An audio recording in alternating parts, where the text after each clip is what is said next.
All right, so continuing where we left off last time, we were looking at methods and functions, and we looked at how you can create these methods and functions, and you can put them into different classes to organize things. Remember that we require all non-trivial functions to have doc-style comments, just like this above. And on your first assignment especially, we're looking for that author header. So to continue where we left off from there, those coming from a C background will remember that there are two ways that you can pass things to a function. There's by value, in which a copy of the value is placed onto the call stack, and it receives that copy. And then there's a call by reference, because you have pointers in C. But since you do not have pointers in Java, there is only call by or pass by value. Now to review what that means is, let's go ahead and take this example again and get Euclidean distance here. Let's jump over there. And what if we were to try to change the value of x1? I'll change it to be equal to 42 there. I can do that inside this function, but remember that that only changes this x1 right here, the parameter of this function. It doesn't actually change the original x1. Let me show you. I'll go ahead and save this. And over here, remember x1 is 0. We'll go ahead and call that function, and then at the very end, we'll system.out.println x1. Right? And let's correct that. There we go. All right, so if it were passed by reference, then that means that x1 would actually be changed in the main function here, but it's not. It's still going to be 0 after it's all said and done. So all functions in Java are going to be passed by value for variables because there are no pointers, right? Like there are in C. You can't do that, right? However, if you pass collections, right, say a set, a list, a map, then they are, let me emphasize that, are passed by reference. So in other words, changes to that collection will be seen in the original function. So for example, let's go ahead and write another function over here. Let's write a function to iterate over a collection, a list, a set, whatever we want to do, and we'll add up the values in that collection. So public static, I'll make it an integer. So we'll return an integer here, and this will get called getSum, right? We're going to sum up the values and say, let's go with a list here of integers, right? And I'll just call this the list, okay? We'll need to import this, of course, because a list is in the java.utils library, right? Now, how would we go about doing this? Well, we need a variable to hold the total, so int, I'll just call it sum in this case. By the way, those coming from a C background, what value is stored in sum right now if this were C? Big question mark. It could be garbage, it could be dead beef, it could be whatever. However, in Java, it won't even let you do this. For example, let me go ahead and write my loop here. We'll use that enhanced for loop because we really don't care about the index variables here. So for each integer, x, in the collection list, I will say sum plus equals x. Right? All I'm doing is adding it up. Now the compiler won't even let me do this here because I've not initialized the sum variable. There are no default values for variables, for local variables in Java. And the compiler will prevent me from doing this until I properly initialize this to 0. Right? If you were coming from a Python background, if you just create a variable and you don't set it to anything, it'll probably have a none value or a null value, right? And then we'll go ahead and return sum, okay? Over here in demo, let's go ahead and set this up so that I create a list. I don't know, a list of integers, and I'll call it my list, right, is equal to new array list. Oops, list. There we go. And let's just go ahead and put a few things in this. List.add, remember that you use the add method to add whatever you want. I'll just go ahead and add in 10, 15, and 20, okay? Now, I want to capture the sum value, so I'll call it sum is equal to, and I put that into the utils class, remember? So to access that method, I say utils dot, and then I don't even have to type anymore. I can just say get sum, and my IDE will auto-complete all of this. It'll also try to infer what I want to pass to that function. And since that's the only list in this function, it cleverly deduces that that must be what I mean. And then system.out.println sum. Right? So when I run this, 10 plus 15 plus 20 is going to be 45. But over here in utils, what if I try to make changes to that list? For example, list.add 40, right? There we go. And we'll come back over here, and not only will we print out the sum before and after, what I'll do is I'll print out my list, system.out.println my list, okay? I will do it before I call that function and after I call that function, and then I'll print out the sum as well, right? Now, because this is passed by reference, there it is before, 10, 15, and 20, but the function, by adding 40, did I add 40? I thought I've added 42. Yeah, it is 40 over here, right? By adding 40, then it's reflected in the calling function up here, right? In other words, when I pass in a collection, a set, a list, or whatever, then the function can make changes to it, right? And that's the consequence of pass by reference. So a method can, I'll emphasize that, can make changes to the collection, right? Because it's passed by reference. Those coming from a C background will remember a way to prevent that from happening by using the const keyword. That doesn't work in Java, right? I can come over here and I can use const, right? And you'll see that it's highlighted here as purpley kind of color because it is a reserved word, but it actually has no effect. They reserved the word in Java, maybe intending to use it for some purpose, but they ended up not using it, okay? So there's no way of doing this unless you create a unmodifiable, immutable list, and we might talk about that later on, okay? All right, so generally, everything that we've done up to this point for functions. Use lower camel casing for function names. And just as variables, oops, let's go a little bit bigger there. Just as variables are nouns, functions do things, they are verbs, and you should use verb names for them. For now, all of our functions are going to be public static. I don't know why it's doing that, but let's go, there we go. All right, now it's aligned. Public means that all of your code can see it, right? So in other words, any other piece of code could call that function.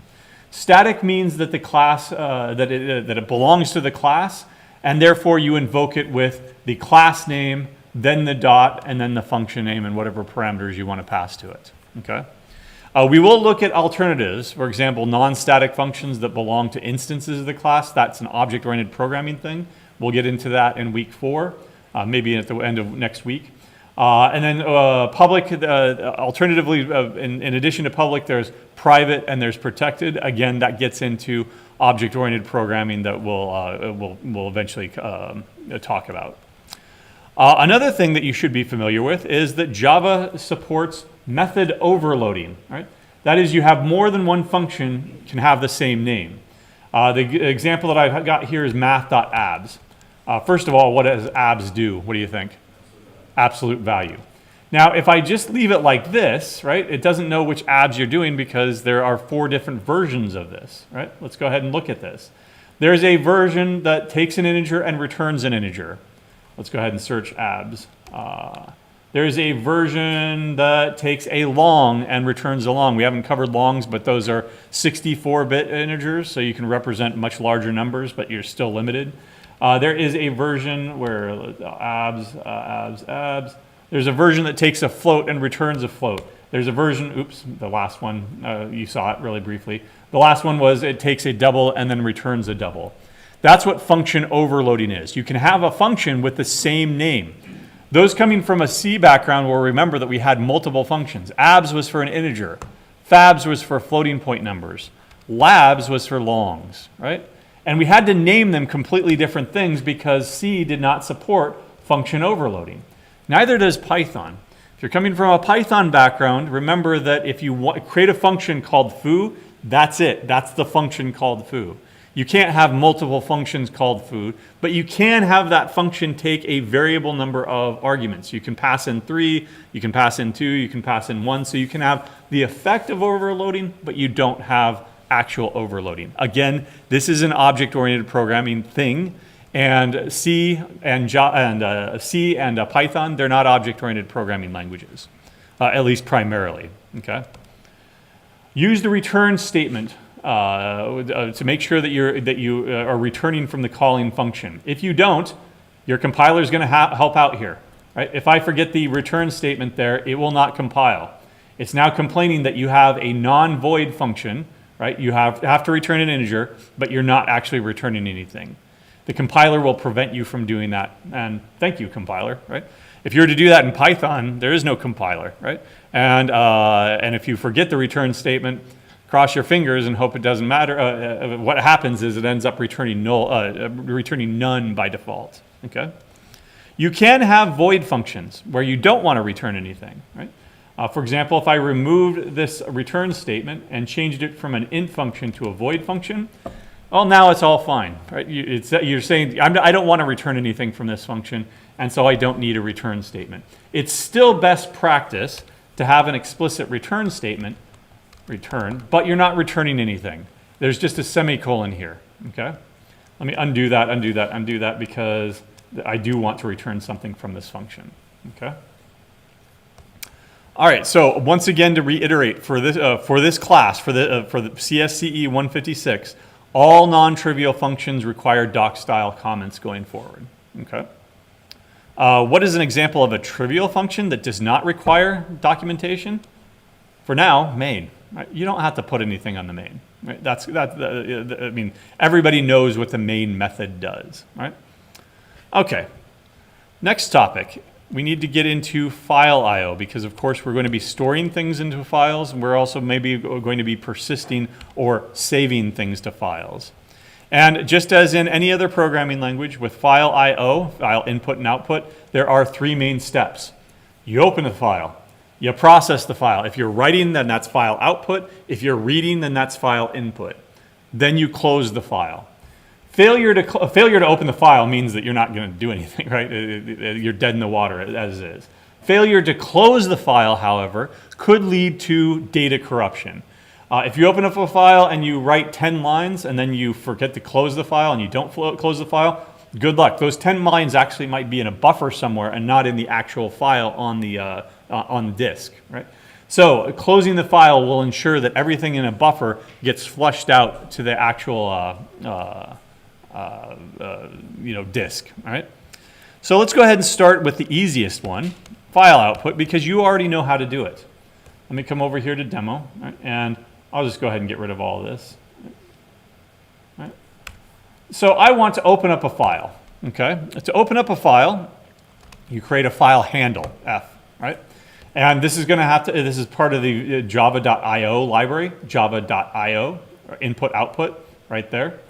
And so I'll bring in this file and I'll just call it F is equal to new file. And then inside of that, you provide you can provide an absolute path, a relative path, the current working directory. However, because I'm in an IDE here, I need to close all that. Because I'm in an IDE here, everything is relative to the wherever this project is being stored on disk. So the best way to go about doing this stuff with data files is to actually create a new folder here, new folder, and I'm just going to call it data, okay? And that's where we're going to store our files for input and output, right?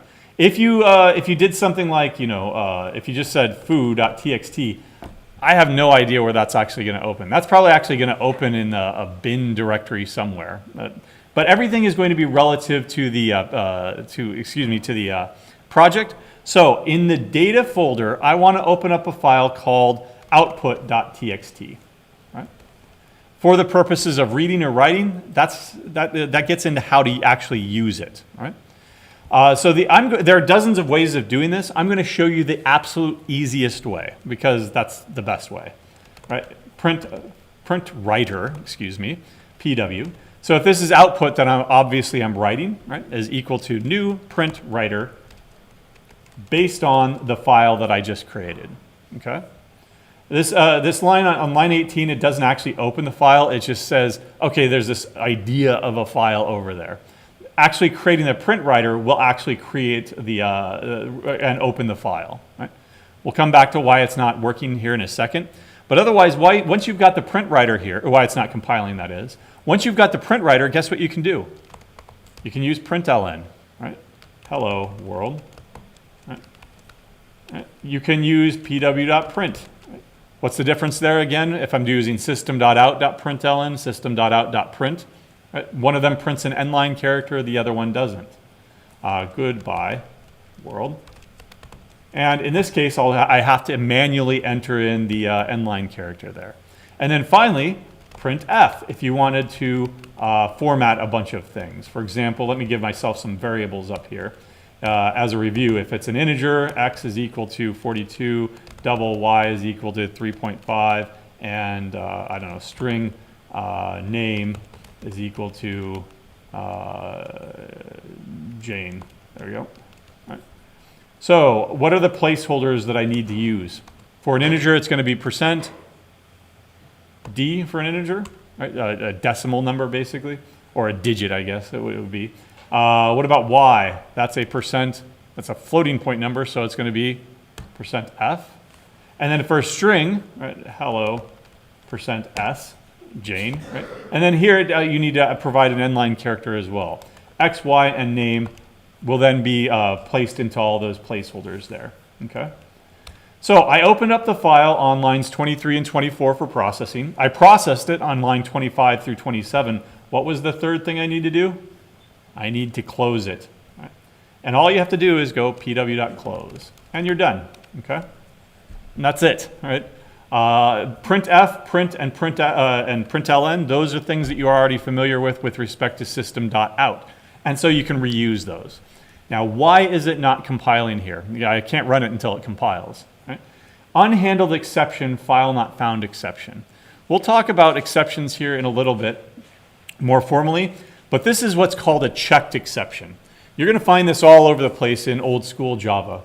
A file not found exception, you are forced to surround this with what's called a try catch.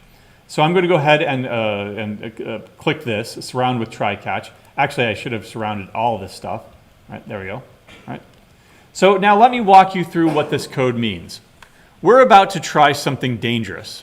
We're about to try to open up a file.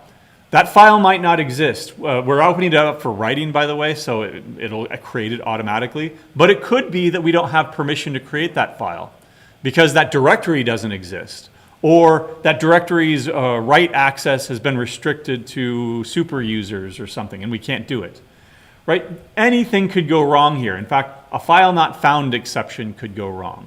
So let's go ahead and try doing this dangerous thing.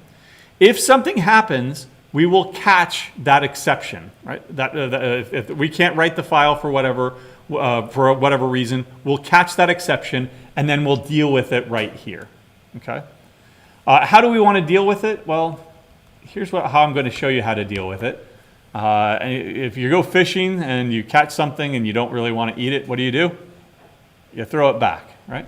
So I'm going to throw this exception back because I don't want to have to deal with it. I'm going to throw a new runtime exception, and I'm going to surround it with E. Or I'm going to surround E with a runtime exception here.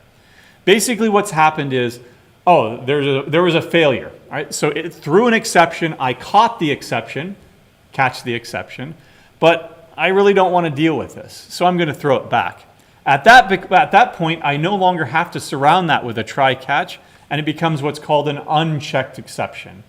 And those are the usual type of exceptions in most programming languages. In fact, Java and I believe C++ are the only ones that have checked exceptions like this, and they were a mistake 15 years ago. Nobody else has used them since. Not even Java uses them for new stuff, right? But we're stuck with that legacy of having to try and surround this with a try catch.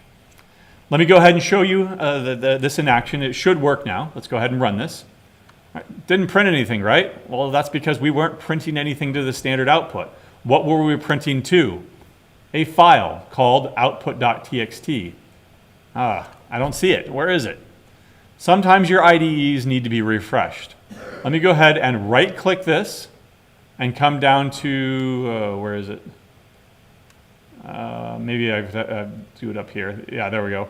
Oh, where's refresh? Oh, there it is. Duh. Okay.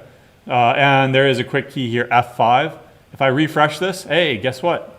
That little caret there just showed up. If I expand that out, what do I see? Output.txt. And I can open it up directly in my IDE here, and there's all the data that we actually wrote. Be careful. What happens if you rewrite to that file? Right? Goodbye, everyone. Right? What do you think is going to happen? It's going to rewrite the entire file. Right? Run this. There we go. And what happened? Oh, goodbye, everyone now. In other words, all the data, it starts writing from the top of the file. So if you have a previously created file and you don't want to, and you want to preserve it, right? You should be writing to a different file because files will be overwritten here. Okay. All right. So that's file output. And again, there are a couple of dozen other ways of doing a file output, but this one was by far the easiest. And so stick with it if you ever actually need to do file output. Excuse me. All right. What about file input? That's also going to be easy because we also know how to do that already. All we're going to do is use a thing called a scanner. Right? We use scanners to allow somebody to mash the keyboard and read input. We showed that briefly and said, we're not really going to do this. We're going to use command line arguments. Well, now we can actually use a scanner to do line by line input. All right, so let me go ahead and get rid of all this. And I need another data file here because that output.txt, that wasn't that interesting. Instead, what I'm going to do is I'm going to go ahead and create a new file here called books.csv. All right, what does CSV stand for? No? Comma separated values. And if you look really, really closely there, it's using an icon related to Excel. If I were to double click this right now, it would probably open it up in Excel. I don't want that to happen. So don't, if you wanted to open it up and edit it directly in your IDE here, just simply drag and drop it over here. Right? And then you can start mashing your keyboard however you want. Right? Okay? But I'm not going to oops, it actually opened up Excel over here. I'm going to go ahead and get rid of that. No, I don't want to save on the other window. All right, but what I do want to do is I want to bring in some actual data over here. Right?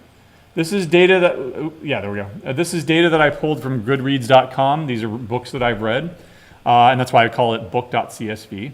And this is a typical way of storing flattened data. The first column here has a header, book ID, and then there's a comma.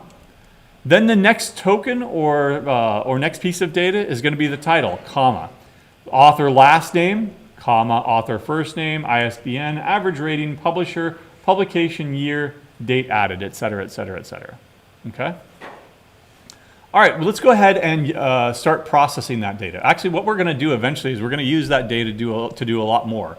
We're going to use it to design and implement a class to represent that data. We're going to use that to search and sort that class, and that will mean getting into object-oriented programming too. Okay? All right, so let's go ahead and process that data, at least initially. Right? I want to read it in line by line. Okay, so read in the book.csv data line by line. To do that, I need to create a scanner, right? And I'll call it S. I'll say new scanner. Well, the way that we used this before was by putting in system.out. That would scan from my keyboard, from the standard input. I don't want to do that. I want to scan from a file. So let's go ahead and create a file. File F is equal to new file. And it's going to be that file that I just created, that data/books.csv. CSV. There we go. And then I provide the file inside of the scanner there. Okay? Now, once again, we're going to have a problem with the checked exception here. And first of all, I need to bring this in. I need to import this because it's part of the java.util library. But it's also going to have a problem with this because it throws a file not found exception. For example, if I misspelled it, book instead of books, right? then it's not going to find that file. Let me show you the consequences of that now after I surround this with a try catch. Okay. Well, if I just leave it as it is right now, what it's going to do is it's going to print the stack trace because it says e.print stack trace. There's my stack trace. What happened was on line 21, you called the scanner what's called a constructor. Then then this called this, and then there's a native method that was under the hood there. Actually, that native method is probably those coming from a C background. That native method is probably Fopen, right? So it's just calling a C library at the end of the day. Anyway, it found no such file. Why? Because I misspelled it, right? And that's how exceptions work here. If instead I did what I did before and I throw a new runtime exception, basically the same thing will happen, but it's still going to be a fatal error, right? But I don't have to deal with it anymore, right? So we threw this runtime exception here. You can't reasonably recover from, I want to read that file, but it doesn't exist. What do? Do you prompt the user for a different file? Right? There's no user here, right? Because everything is supposed to be automated. Do you randomly guess another file name, right? No. So there's really no way to recover from this. So I'm just going to go ahead and throw it as a runtime exception here. Once I've created that, though, now I can start scanning it, right?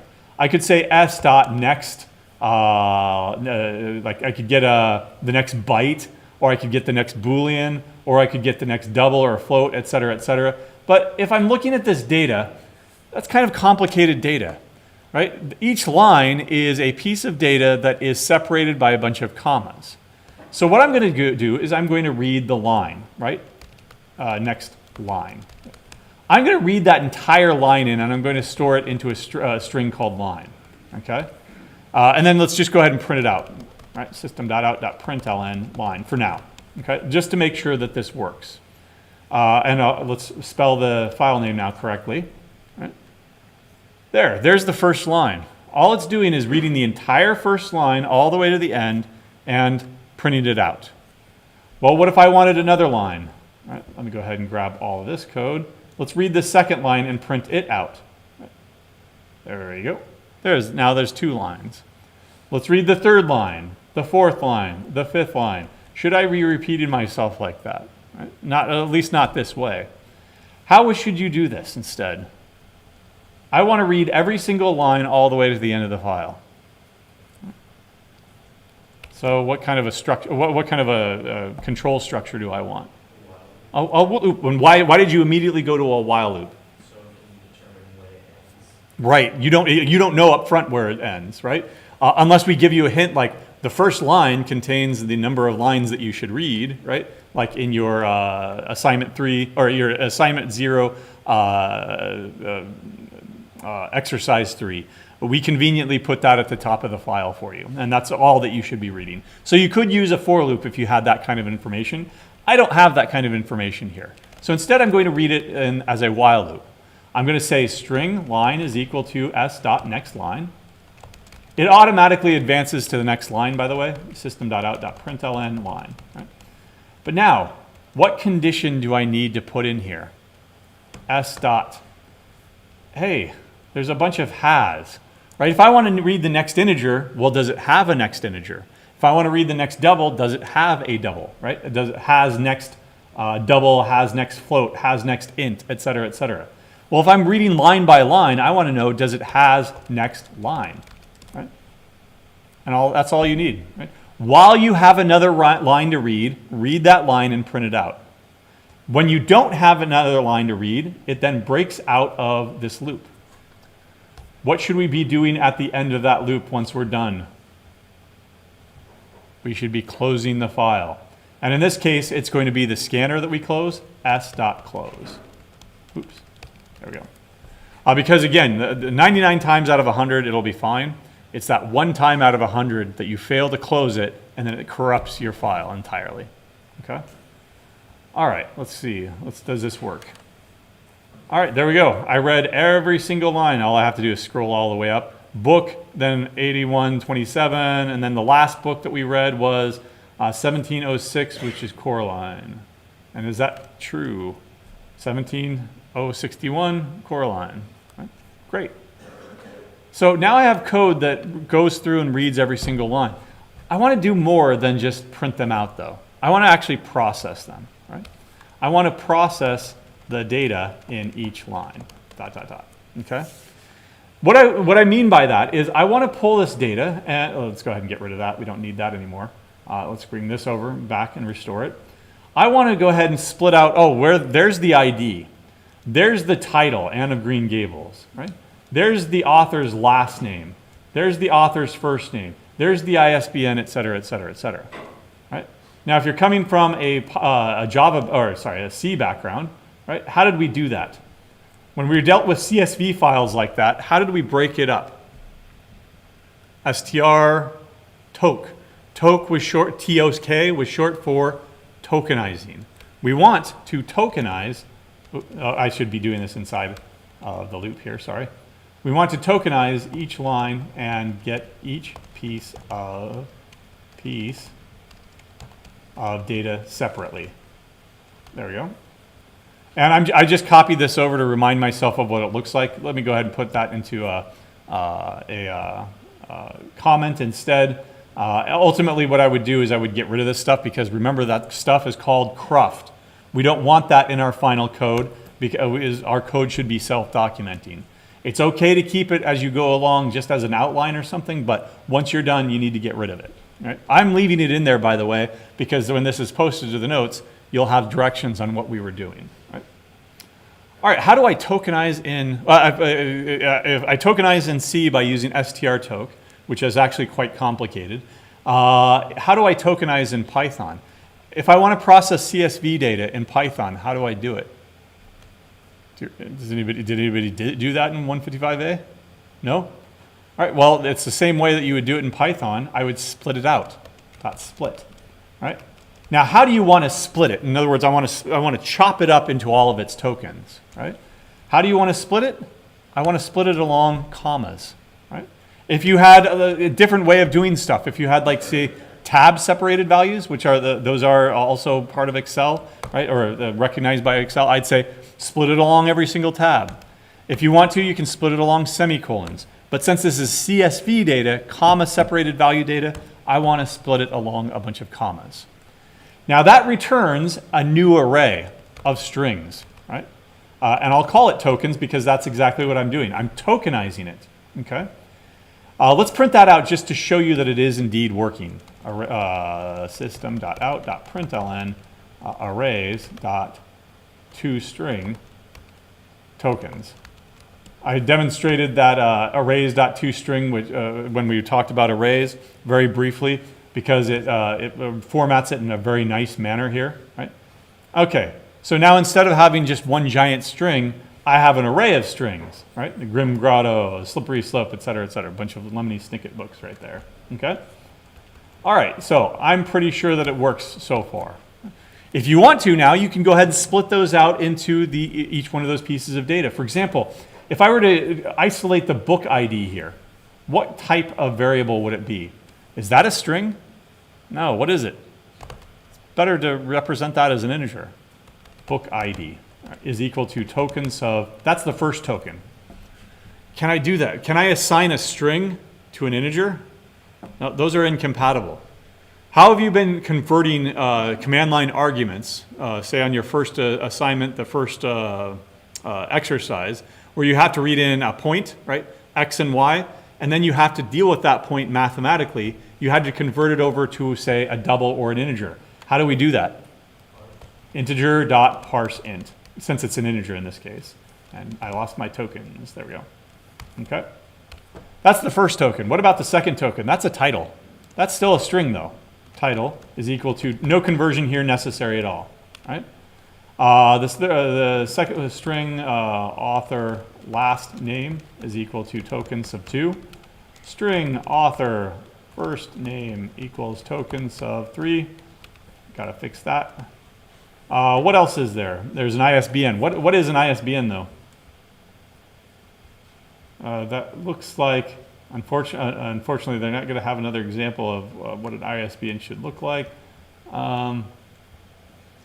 kind of difficult to read all of these, but An ISBN is a number, but like this number right here. And so you might think that that's an integer, and you would be right, except for let's look at this one right here. This one looks big enough. 1, 2, 3, 1, 2, 3, 1, 2, 3, 1, 2. Darn it, that is big enough. Oh, there, I found one. Is an ISBN always just a number? No. In fact, ISBNs can contain letters sometimes, and they can contain hyphens. And so I'm going to leave that as a string, right?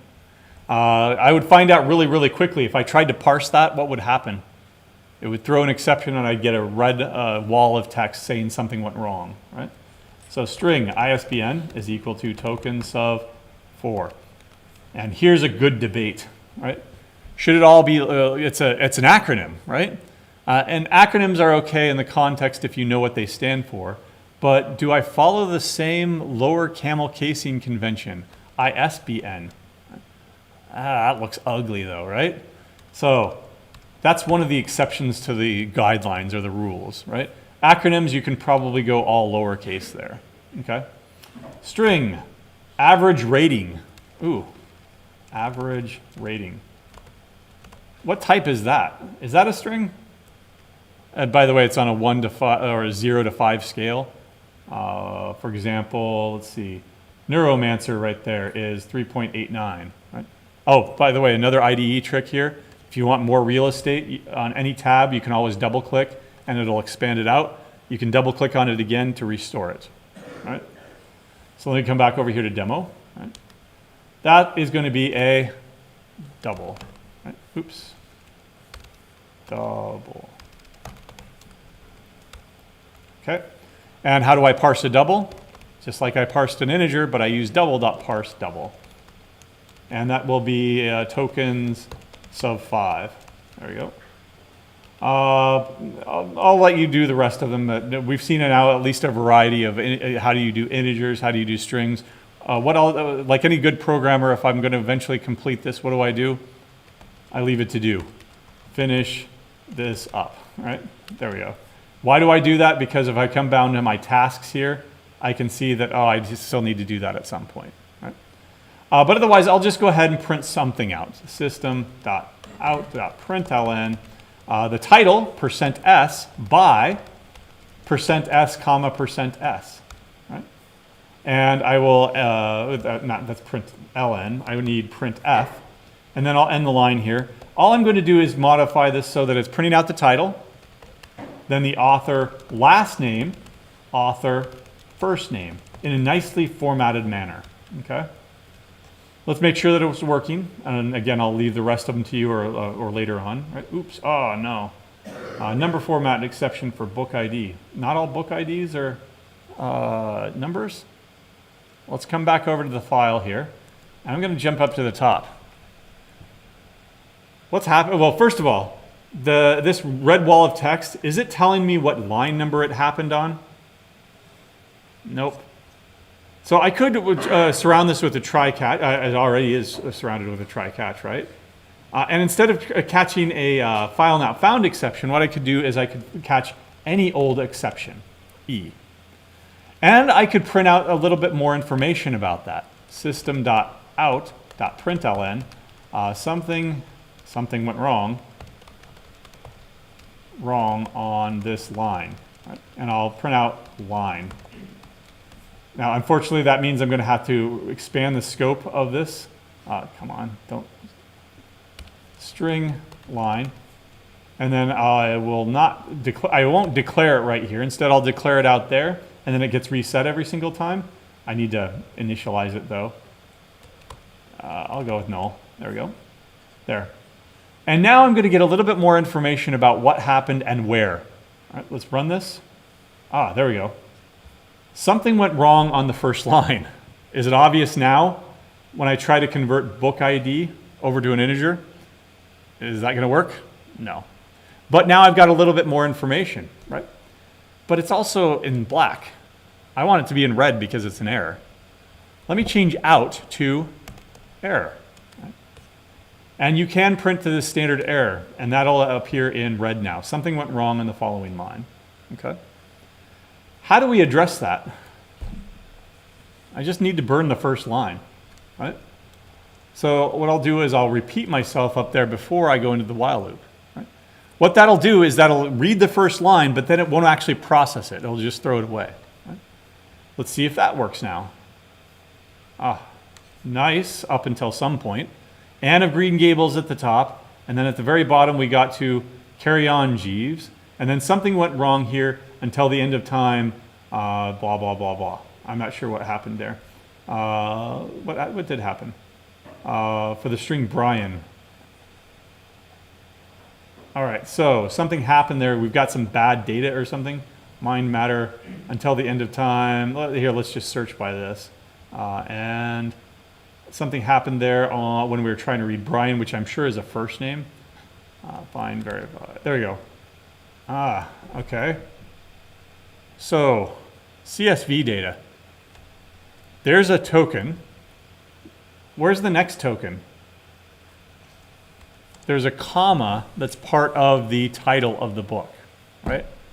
If you want to solve this, try, right? And then you will find yet another exception. Well, what happens when, for example, the way that this works is we surround this with a double quote there, right? In fact, there's something going on up there as well, right? Because there's a comma that's part of the title, right? So if you want to solve this, well, you can go through and remove all the commas if you really want to. Or you can write your own code that says, okay, well, if you're inside of double quotes, then ignore all the commas. That sounds like a big task. At that point, you say, no, I'm not going to do this. Instead, I'm going to ask myself the first engineering question that you should ever ask yourself when you approach a problem. And what is that question? You have a problem. You're an engineer. What's the first question you ask yourself? Hint, be lazy. How do you avoid it? Has somebody already solved this problem? In other words, in the context of coding, can I bring in a library to do this for me, right? In fact, on your second assignment, assignment 1.0, we are going to tell you, do not do, you're going to have to read the CSV file, yes. You can bring in a library to do it if you really want to, but we're going to give you really simple data. But ultimately, you have to persist it to a different format, like a JSON format or an XML format. Don't do it on your own. Bring in a library to do it. In fact, we suggest several different libraries, right? But that's good enough for now, right? I'll go ahead and remove all those persnickety little books when we actually come back to this and start doing something else with it. But otherwise, let me go ahead and grab this so that you can see what file input and processing looks like. So Java, there we go. All right. We'll come back to classes. For now, let's go ahead and end it by looking initially at sorting. We won't have time enough to do a lot of sorting stuff, but we will have enough time to introduce it, and then we'll pick it up next time. So first of all, let me go ahead and create some numbers here that I can play around with. And all I've done now is I've output these numbers. You can see these numbers, what is it, 5, 8, 3, 4. Are they in order? No. How do I sort them? Right? It's as simple as the following. Because they're built in, because they're integers, all I have to do is say collections.sort numbers. Right? And it automatically knows how to sort those numbers. Okay? Let me show you that it is indeed sorted after that one function call. In other words, it changes your list. It'll take your list and rearrange it so that it's sorted. In what order is that, though? That's numeric order, but is it ascending or descending? It's ascending. That's the default, right? The default or natural ordering is always ascending or non-decreasing. Non-decreasing is the technical term because you can have duplicates. For example, if I had 2 3s in there, right? I already had 2 3s in there, right? Then is that really increasing 3 3? No, but it's non-decreasing, right? That's what the generic term is. All right, what if I want a different order? I want descending. Right? Now what I need to do is I need to create another thing that reorders them that way. Okay? And what that thing is called is a comparator, right? For integers. And I'll say CMP int descending, right? And I will just declare it and bring this in. What is a comparator or comparator? Right? There's no need to emphasize or, right? But I do because I always remember it's an OR, it's not an ER. That's why I always pronounce it comparator, right? Anyway, what is that thing? That thing is an object that will take two things, A and B, and it'll say, oh, they're in order, so I'm going to return something negative. Oh, they're out of order. I'm going to return something positive. Oh, they're equal. I'm going to return 0. We've seen that pattern before with respect to string comparisons. String.compare to, apples and bananas and apples and oranges and apples, right? It returns something negative, positive, or 0, depending on the relative ordering there. Now, the way that I've done this is I haven't defined it yet. So I need to define a new, I need to define the actual ordering here. New comparator for integers. And here's brand new syntax. Right? Instead of a semicolon here, I'm going to have an opening curly bracket and an empty curly bracket. Because what I want to do is I want to put a function inside of this thing. And I will add the unimplemented method here. It's compare, right? You'll remember this immediately if you remember when we covered strings. If I have a string and a string, compare or compare to, I think it might have been, I forget. But in any case, I've got two integers now, right? All I need to do now is write the logic for saying that they're in order, out of order, or they're equal. So if A is less than B, that means that we've got 3 and 4. Are they in order if I want in descending order? 3 and 5, or 3 and 4? Are they in order? No. What should I return? Something negative, right? They are out of order, right? In other words, they are in ascending order. So return something negative, right? And don't get fancy, just 1, right? Else if A is greater than B, then that means that they are in order. And I return something positive. Again, don't get fancy, just return 1. Yes, I could return 42 and be clever or whatever, right? But keep it simple. Else, what is the only other possibility here? They are equal, and therefore I return 0.